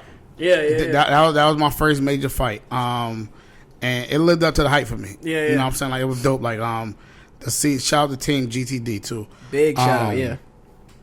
The road that they had me on, I'm sitting next to Chime Time. Oh shit. So I'm 7 rows back on the floor. Yeah. I'm sitting next to Mr. Chime Time is on my left. Desi and his crew right here on the right. Shout out to Desi. Bubba Dub is a couple seats down Big from shout out, Desi. PJ Tucker is like 2 rows in front of me. Oh shit. Debo Samuel is like on that same row. Like it's crazy. Yeah, it's insane. Like every time I think PJ Tucker stood up, I had to stay on my chair because I'm like, this nigga's like 7.5 feet tall. I can't see in front of this. So some girls sitting right behind me. They're like, you might as well just stand up in that chair because I'm trying not to do it. So I don't want to do that to them. But they just like, we good, we understand. You know what I mean? So it was definitely it was an experience. It was dope that we was able to do. We did a gifting suite. Mm-hmm. I didn't get all the content I wanted though. Really? I'm surprised. Yeah, I thought I was going to get way more content. Was it just too packed, or like it was the? Nah, it wasn't that it was too packed. It wasn't organized really good. Oh, I see. Like we had this suite, but we didn't have a runner like telling all the VIPs like, "Yo, come to the suite." DTLR giving away all this shit. Right. Yeah. Like I mean, because mind you, like we partnered with Pro Standards, Saucony, and Cookies. So we giving away boxing gloves, bags, Pro Standard jackets, and sneakers. And it's just like the major players didn't know we was even in there. You know what I mean? Like some of them knew. Yeah. So they came down. Fab, DC Young Fly, Chase Young. Big shout out to Fab. Like some of the guys DC came through. But once I walked on the floor, I saw everybody that was in there. I'm like, shit. Jim Jones, Jewels, Cash Cobain. Yeah. Who else? Like I said, PJ Tucker, Debo saying. Like, I'm saying people everywhere. Yeah, it's insane.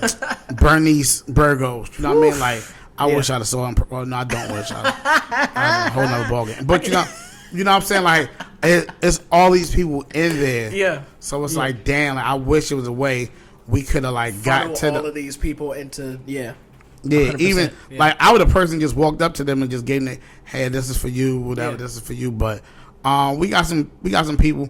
I just wish I could have did way more content. Yeah, but we be ready next time though. No, for sure. There's so many more fights, and that's how the game is sometimes. Like people don't realize sometimes, man, you sit around for 6 hours for 4 pieces of content. Literally. Yeah, you know what I mean? Like, that's the game. That was a bar just now. Dog, that's the game. Yo, you gonna sit around for a while for that content. And you gotta think, Broccoli City and a lot of them joints, you see all them names up there, but we don't get to interview everybody. Yeah, exactly. Like, the only place where you get your bang for your buck is BT Radio Room.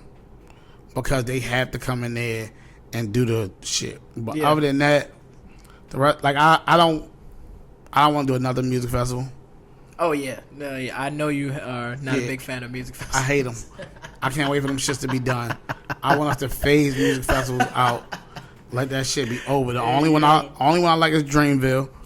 Yeah, because it's fire. It's for artists. That's the only one I like. The rest Industry of them, people. the rest of them shits can go. Way too many artists, way too many people, way too much traffic. Yeah. Like, dog, you're trapped. Lines are long. Dog, you're trapped in a park.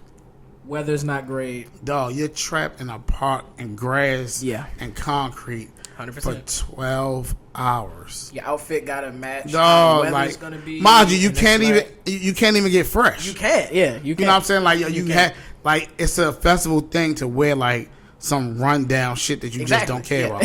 Exactly. It's like, dang, I gotta go Bummy. take pictures and run that. Like, it don't even make sense. Yeah. But that's literally what you gotta do. That's what you gotta You know do. what I mean? Like, find your most fire sweatsuit and rock out for the day. And your best running shoes. And your best running shoes. Because you're running against kids. Oh, yeah. Nah, dog, some of that shit I'm not.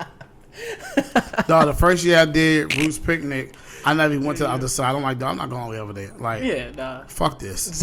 Like, it's that festival shit is a young man's game. Yeah, hell yeah. They Hell can have it. They Yeah. can. I think it's stupid though. No, it's Because insane. most of the time you're looking at a screen. Yeah, that's yo. I said Yeah. that at Made in America. We looking at a screen for like 3-4 hours, like, and it's be packed. Like, I want to say, I don't even remember the year it was. We went to Made in America. It was the same year Rihanna was there. Chance, Rihanna headlined it. Chance was there. It was a bunch of people. It was so, bro. It was like the whole world was there. Like, and mind you, we're in a festival in a park, in like not even in the front for real. You could barely move. Like, I was like, how do people do this every year? Your phone gonna die. My phone died. No service. No service. Oh, your phone gonna die and no service. So And you then, might as well die when you got out there because you then- can't use it. and then the traffic getting out the festival. Oh God, yeah. Like No, the it's traffic bad. getting out the festival, like you fighting. The only good thing Yeah. so I have a method to my madness with all shows, concerts, festival, all that. I always leave before that shit is over. I don't care who's performing. Yeah. Like, I did Drake last tour. I went to the Philly show. Mm-hmm. I left. I always have the set list. Any joint I go to. Yeah. So I know when That's we getting fire. towards the end, yeah. boom, I'm out of here.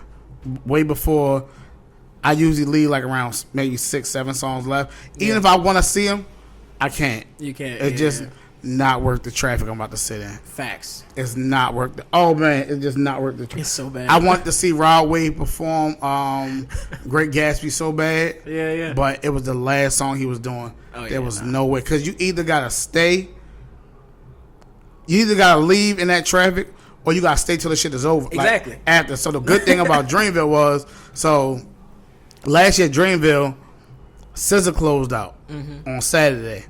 I was gone. I was like, SZA, I love you. Your body's amazing. You're talented. She's incredible. I don't need to see you live right now. Yeah. Like, yeah. That should have happened another time. Yeah. That was Saturday. Sunday, J. Cole closed. But it was all the hype about Drake coming in, all that other shit. Yeah. Mind you, my homegirl worked on Dreamville production staff. So Drake had his artist compound set up. The Jamaican food was in there. Yeah. So like he was scheduled to come. I met his tour manager that weekend. The chick named Marche. Like, yo, it was crazy. Yeah. This shit was about to be it. Yeah. And then so mind you, like we watched the show, no Drake, we pissed watching the shit.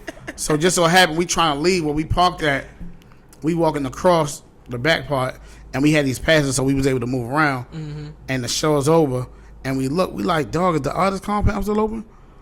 And we like, yeah, man, December. We like, shit, let's see what's still open. Yeah. Let's go back there. We go back there. Everybody's back there still. Everybody that performed was still back there.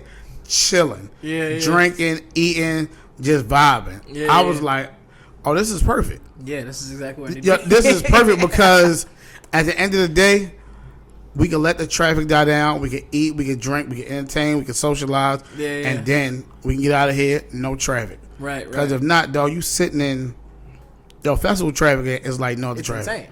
Insane. Yo, that shit is worse than New York rush hour. It's insane. Yep. Yeah, you're there for 2 hours for like a 15-minute. Because you gotta think that city like Raleigh, they're not used to that kind of traffic. Yeah, nah, they're not at all. It's regular. It's a nice small town, nice small city. Shit moves smooth. Them cops don't know what to do with all those people. Like all these niggas. Yeah, all these niggas. Like, what are we doing no. with all you dusty, dirty niggas? Then nah. Definitely dusty. You know, a bunch of that dust get kicked up. At All that dust get kicked up, dog. I remember Saturday night, we had to walk far as shit to catch our Uber. Like, 'cause they shut all the streets down. It's like, nope, you gotta walk up there.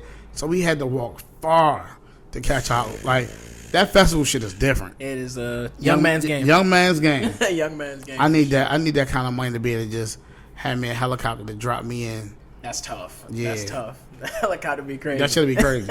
That's coming up. I definitely feel that's coming in your future for sure. But I mean, you know, and man, you've been super gracious with your time, and I do super appreciate you. I mean, I talked about it at the top of the interview that I really respect your work. You know, a lot that you've done in the industry and outside of the industry up till now. I got to reiterate that because you've been super generous with your time. But you know, as we sort of come to a close, there's so many things I left out because I couldn't talk about your entire journey. That's death for me. But I do want to ask, you know, we're in a new year, 2025. It just really kind of got started. I know there's so many plans in the future, and I know there's a lot of things you probably can't talk about. But if you can share with the audience, like, what's some of the next steps for Fathom, you know, in this new year and then beyond? Man, I'm really looking at elevation to be able to get into like one of these, you know, director seats. Yeah. A leadership position that really like I could put people on. I could really like make some decisions. You know what I'm saying? Like really make some players like or make some plays that make sense. I'm considering, you know, start my own agency. That's fire. Because like as of right now, like I'm walking in. Like, you know, I kind of help manage Top Tier Shiners. Yeah. Big shout out to TTS. I want to help Reggie, Girl He Funny. Yeah. I want to help him because a lot of people are calling about him. I would love for him to have, like, and I don't know what his team looks like, right? Mm-hmm. Yeah. But I know I've been tapped in a shorty for, like, 3-4 years. Like, since he was in high school, he went to Emerson. But he was always funny, and I was always supporting him. Yeah. Like, I've been wanting to interview him and all that shit. But even being on a part of his team just to help guide him to the right people. But I know he has good guidance because the cops are not shit and all that. So, but I would hope that he has somebody in Baltimore that he trusts on his team because I think it's important that, man, Baltimore, we get those people. Like, yo, we got the talent. We need people that's going to learn the business around it. You know what I'm saying? That's so, like, even if you bringing somebody higher that's experienced, yo, keep this nigga right there to learn. It's what LeBron did with his team. Like 100%. Dog, you know what I'm saying? Like Maverick didn't know shit. Yep. Rich Paul ain't know how to be no agent. At all. Yo, I'm gonna have this agent right here. But my man is gonna learn everything you know. Facts. So then my man is gonna be my agent. Turn to $1 billion. You know what I'm saying? Like then they made a sports agency. You know what I'm saying? Like so that type shit. So that's really and now I'm not big on like a vision board and goals and all that, but because you asked me this question and it's something that I'm really it's a chessboard, so I'm trying to figure out the best way to make some of that shit happen. Like I make enough plays for enough people, you know what I'm saying? Like I know I can lead a team. I know I can be the coach and elevate some shit, you know what I mean? Like that. And that's really, really, really what I'm trying to do in 2025. Like that's why I said like the HBCU tour, the idea I gave them, it's that. And mind you, I don't mind sharing it, but I want to do the streamers. You know what I'm saying? Like I told, I went to the director of marketing, and I told her, I was like, yo, every year I know we do these artists, right? Yeah. Fuck these artists. Fuck these rappers. Because the rappers are expensive. Exactly. Facts. The rappers that the kids want you to bring to their college, They the top. We can't afford it. Yeah. We've been priced out. They not doing it for free. It's no more promo shit like that. Right. So fuck these rappers. You know what I mean? Let's take the streamers to these campuses and let's go crazy. Let's go crazy. That's smart. You know what I'm saying? Like let's go crazy. Like I know what 4 streamers I want to take. I won't say that, but sure, yeah. Yeah, you know what I'm saying? But either way, now that I've said it, niggas kind of know like, damn, that is smart. Yeah. But I want to take the streamers to the colleges. Yeah. It's a bunch of colleges. Facts. You know what I'm saying? So like, yo, you start grabbing them because the streamers' price is not really that high. Yeah. I know the streamer who I want to take my spot as the host for the tour. Like I know, I got everything down to a science. You know what I'm saying? Like a shit I know that'll take shit to the next level. You want more views, you want more clicks, you want viral, you want all that shit. I know exactly. I just need somebody to kind of give me that shot. Or I mean, I just gotta keep working. You know what I mean? Because shit is going to open up. I would love to get one of these streaming companies. It was just it's crazy. I met the head of Apple Music over the weekend at the fight. Really? Yeah. My man Jason from Columbia, he was at the fight. We was in our suite at first. His suite was upstairs. So we go upstairs to his suite. He see the dude. He was like, oh, no, I got to introduce you to him. We meet, exchange numbers, and he like, yo, y'all got to lock in. But then he say, no, y'all really got to lock in. So then he tell me like, dog, you really got to lock in. So when somebody tell you that, it's like, all right, bet. I really do. I really got I really do got to lock in. And he was saying it to him too, like, dog, you really need to lock in. Yeah. Because it's like the people that's around me, man, that know me, that watch my content, they know like I just need a shot.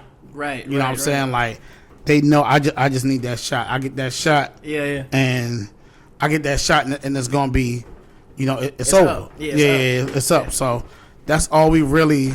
That's what I'm working towards for this 2025 joint. Like, and I'm right there. Right there. I'm right there. For sure. So we gonna get there.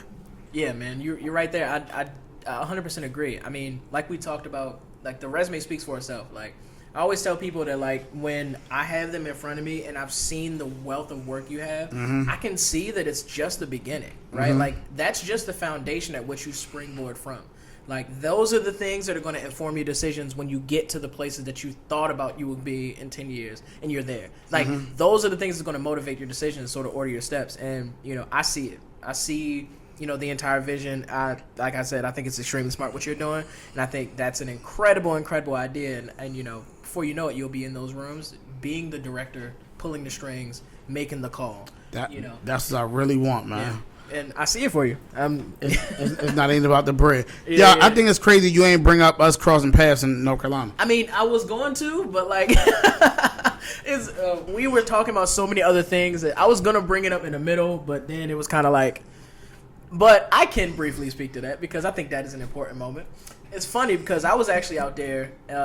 Big shout out to DJ Davin. Big shout out to man, everybody. Flocka, Concord, North Carolina. Like that was my first time being in Concord. I was actually interviewing DJ Davin because he won Radio DJ of the Year for that year, and we sat down and talked for like 2.5 hours, like 3 hours. That's hard. And it's funny because we went to Howard together. And I did not know how much he loved DJing. I knew he was a good DJ, but I didn't know that he loved it like that. He really loved the game, right? And it's funny if you ask Cam. Shout out to Cam. He gonna hate me for this. DJ Polaroid. His real name should be DJ Polaroid because his name is Cam. Neither here nor there. But neither here nor there. I was out there, and the morning of that I was prepping for the interview, I just happened to like take my mans because we had the whole Vibe Studios team out there. We was like, yo, fuck it, let's go to Waffle House. So funny. We go to Waffle House, and there's something that happened after this too. I'm gonna get into that. But we go to Waffle House. I sit down. I get my waffles. I got my little what is it? The hazelnut walnut? What? No, it was like the walnut waffles. Whatever the fuck.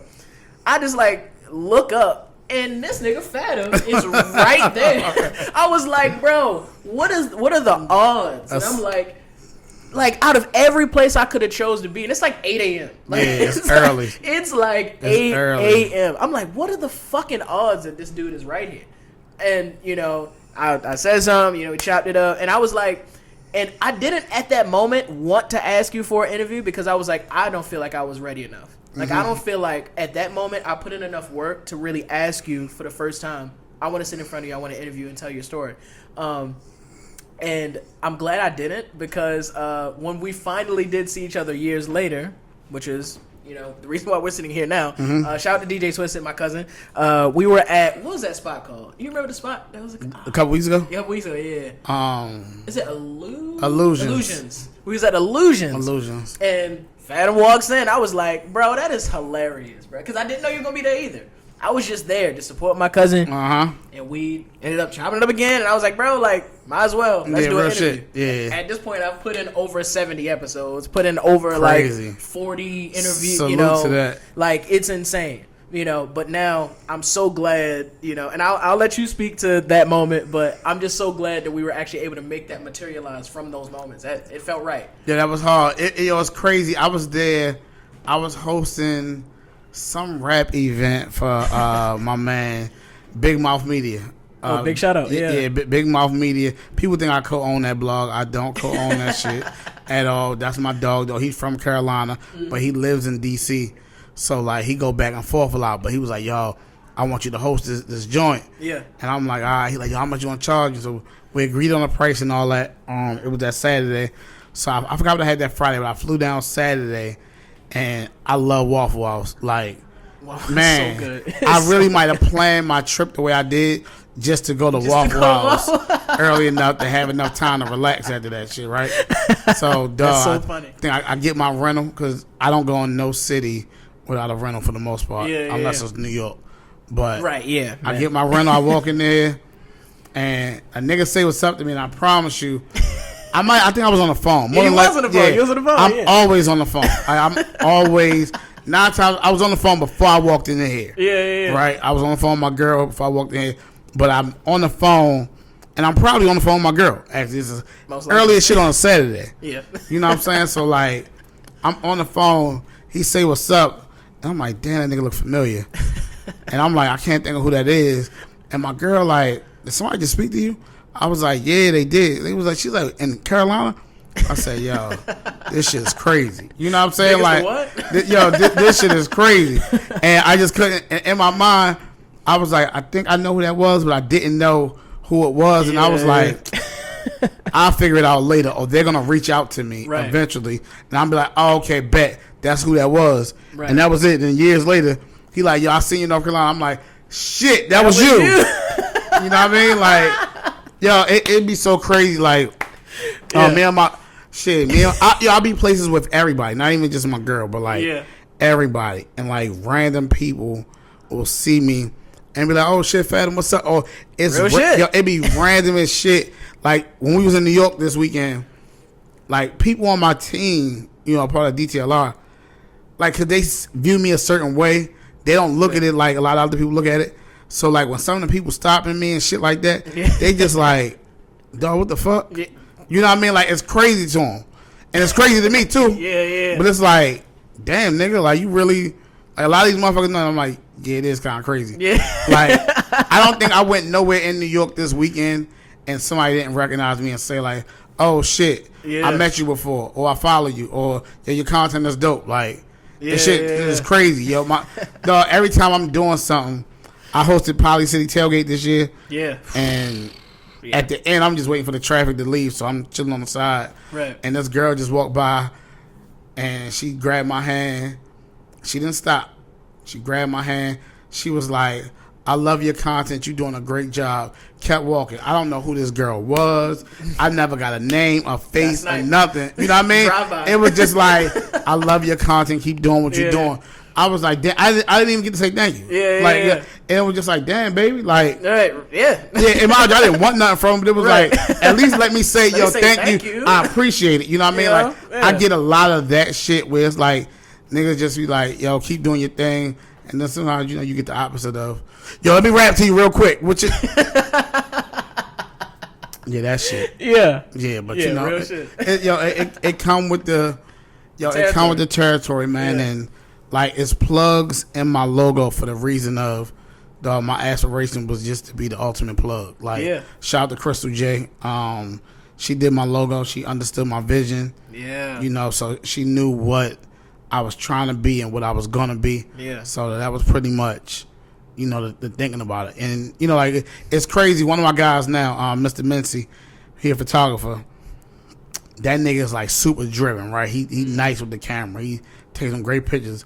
But like he's shooting all the big concerts now and shit. Yeah. But that's my nigga. Like I was the first one to put my arm around him. He like, dog, I want to just start shooting like all the concerts, all the rappers, all the shit.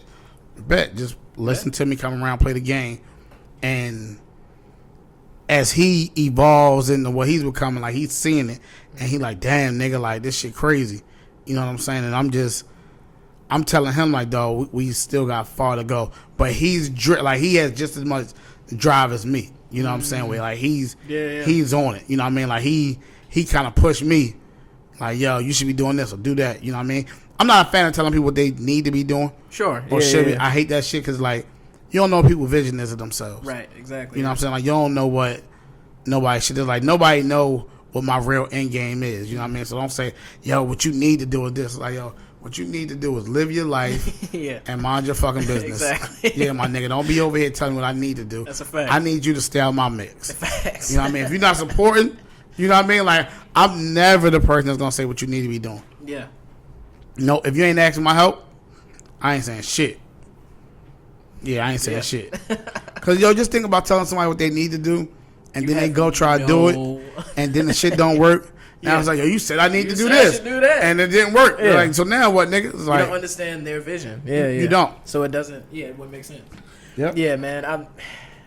That is that is a great way, I think, to end this in a way, because they have no clue what you have in store for people. They have no clue how big this shit is about to get. And like I said, biggest to what? I might name this interview biggest to what? Okay. Because that, you know, your story, your work ethic, your resume, like, dog, the shit is crazy. You've destroyed the game, and you're just getting started. This shit is crazy. Like, it's really, like, when I think it's crazy when I think about some of the shit. Like, man, I've gone viral a few times, and it's like when people ask me about this shit, I can't even remember the times I went viral. Like, it's crazy. You know what I'm saying? Like, like right now, the most recent shit is the Nicki shit. Nicki Minaj shit. You had like when I played Essence, like I helped that record blow. Like it's been a lot of shit. It's been a whole lot of shit that's like, damn. You know what I mean? Like,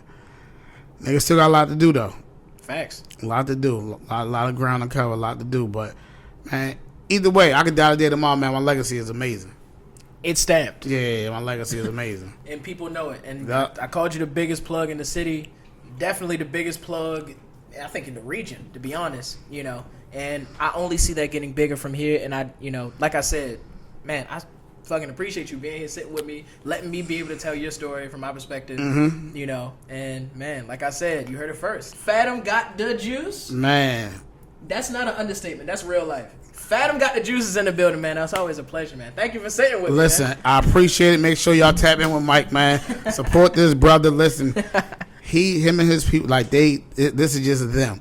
You know what I mean? There's some shit where y'all know my story and my struggles. I have the worst luck with cameramen and photographers. Like I have the worst. I can't get nobody to shoot interviews for me on a consistent basis at all without wanting to crack my head. Like, cause niggas also see when I call them. Niggas want to charge me top dollar. Oh. Look, it's crazy. Niggas want to charge me top dollar and they want access to my full network. Exactly. My nigga, you're not getting both. Oh, you are spitting right now. You're not getting both. You are I'm sorry. spitting. You're not getting both. You're not getting both. Yeah, you either gonna get the network or you gonna get the money. That's it. It's either one. You're not getting both. Fuck that. Yeah. No, 100%. No, I mean, yeah, and he's not wrong. It is us. Like, we're building this from the ground up, and I'm so thank you for everybody that's watching, because a lot of y'all have been here since episode 1, season 1 of the Vibe Perspective podcast. Like, y'all have been here. You know, when I was in my spot in Towson with the small green screen shit all sideways in the background, y'all were here, and I appreciate y'all, because we wouldn't be here if it wasn't for y'all. And, you know, just like your story, and I plan, you know, to work as hard as I can. I probably can't get a smidgen close to how hard you've worked, because I know it is crazy. But I plan to work as hard as I can to try to make my legacy be what it's supposed to be, and, you know, fulfill the vision that I have for not just me, for my team, you know, and everybody around me. So, you know, and like I said, you inspired me to do that as well. Like, you're one of those people that I look to be like, all right, what's a goal of mine? How can I get there? What's the roadmap? And let me just put my head down, get into the work, and see if I can make it happen. You know, you're super inspiring, man. One piece of content is gonna change your whole shit. I'm telling you. Yeah. like, cause you got so much content out there. Yo, one piece of content is gonna change your whole. It's gonna be one clip that you chop up the right way. Yeah. That people gonna see that shit, and it's gonna go viral. You know what I mean? It's gonna go crazy. Even if you just start with the Baltimore viral shit, it's gonna go viral, and then it's like niggas gonna be, oh. Yeah, we gotta stop and go talk to that nigga. Yeah. Oh, we gotta go pull up. Oh, who the biggest podcast in Baltimore? Oh yeah, we gotta go pull up on that nigga. That's what it's gonna turn to, and then it's just gonna keep snowballing, and then before you know it, like you'll be there. Trust me, man. I super appreciate that, and I thank you for, you know, not just spending time giving me those words of wisdom. You know what I mean, and just being, you know, Fathom, being the biggest plug in the region. Man, I appreciate you for coming out, and I look forward to more shows, more business moves, more even bigger interviews, you know, like for the rest of this year and for the rest of the years to come, man. Like, you just getting started. I know so much. And before I let you go, I got to give you a Baltimore proverb, a sacred Baltimore proverb, and that is, keep doing what you're doing. Man, once again, simple ass city. I thought he was gonna say some real shit. He said, "Baltimore proverb: keep doing what you're doing." Keep doing what you're doing. I think that's just, if you know, you know. Niggas, man. Man, once again, it's your boy Mike on the mic for the Vibe Perspective Podcast. Tap to my guys at Ground 3 Radio. DJ OK. Make sure you call in at 443-377-1872. Again, that number is 443-377-1872. Leave a message about Fathom, man. Leave a message about one of his favorite interviews or one of your favorite moments. Tap in, man. We will be here, and I'm going to see y'all next week. Keep it locked from Vibe Studios and Ground 3. Let's keep the vibe alive, man. Peace. We out here. It's Fathom got the juice, man. And you know I just got plugged in with my dog, Mike on the mic, man. Make sure you tap in with me, though, man. Fathom got the juice, DTLR Radio, Monday through Friday, 4 p.m. to 8 p.m. And if you're an artist, listen, I got something special for you. Tap in. I got a special email blast to get your music to all the DJs, program directors, influencers, and all that, man. Fathom got the juice at Gmail. Hit me if you need me, or hit me on that gram, man. Fathom got the juice, too. I got you covered, all right? Stay plugged in. Let's go.